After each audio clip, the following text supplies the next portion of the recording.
I finished Dark Shadows and I'm still trying to understand how a Tim Burton movie with Johnny Depp, vampires, witches, ghosts, werewolves, and a giant gothic mansion ended up feeling this empty. A lot happens, but almost none of it matters. It feels like 10 ideas were thrown into one script and left for the production design to hold together. Before I get into it, like and follow if you enjoy movie reviews where we actually say what we think, because this gave me plenty to complain about.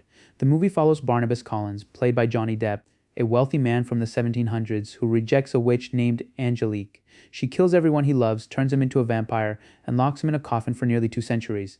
He wakes up in 1972, returns to his family mansion, and discovers that the Collins family is broke, dysfunctional, and losing its fishing business to Angelique. Still alive and obsessed with him. That is a good setup. A vampire from the 1700s waking up in the 1970s, rebuilding his family, and fighting the witch who ruined his life could have been funny, dark, emotional, and weird in the best way. The problem is that Dark Shadows never commits to one version of itself. It wants to be a gothic romance, a family comedy, a revenge story, a supernatural soap opera, and a fish-out-of-water parody all at once. Instead of blending those ideas, it keeps jumping between them until none have enough room to work. Johnny Depp is doing exactly what you expect.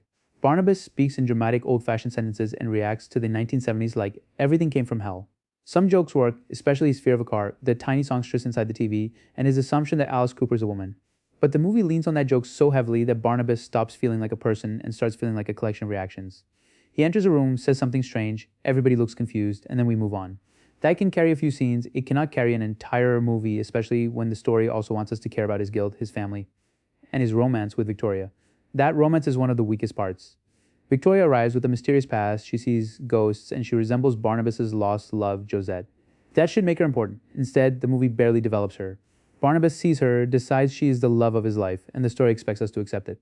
We get a few conversations, and in the ending acts, like their relationship is powerful enough to overcome death. It is not romantic just because the music says it is romantic. The movie never earns that relationship. The rest of the Collins family gets the same treatment. Roger is a selfish father. David talks to his dead mother. Carolyn is rebellious, and Dr. Hoffman steals Barnabas's blood for eternal youth.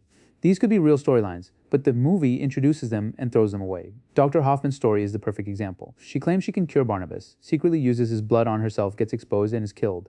Instead of treating that like a major betrayal, Barnabas dumps her body in the ocean. Willie makes a joke, and the movie keeps moving. Then Carolyn suddenly reveals she is a werewolf during the climax. There's almost no setup. She transforms, announces what she is, fights Angelique for a moment, and that is basically it. Adding one more supernatural creature does not make the ending more exciting. It just makes everything feel more crowded. Real talk, Dark Shadows feels less like a complete movie and more like a season of television compressed into under 2 hours. Barnabas returns, the business gets rebuilt, he falls for Victoria, Dr. Hoffman betrays him, Roger abandons his son, Carolyn reveals her secret, and Angelique destroys the family. Each story could have worked over time, but here the characters barely react before the next plot point arrives. Angelique is probably the strongest character because Eva Green understands exactly what kind of movie she is in. She is dramatic, cruel, seductive, jealous, and completely unhinged. Her scenes with Barnabas have more energy than almost anything else because there is at least a clear conflict. She wants to possess him, he hates her, but is still attracted to her, and their history gives those scenes tension. But the movie still ruins the emotional payoff. It wants Angelique's death to feel tragic after spending most of the movie turning her into a cartoon villain who controls the town, destroys the mansion, and exposes family secrets during one giant supernatural fight. By the time she offers Barnabas her heart, the emotion has nowhere to land. I will give the movie credit for how it looks. Collingwood feels huge, old, dusty, and full of secrets.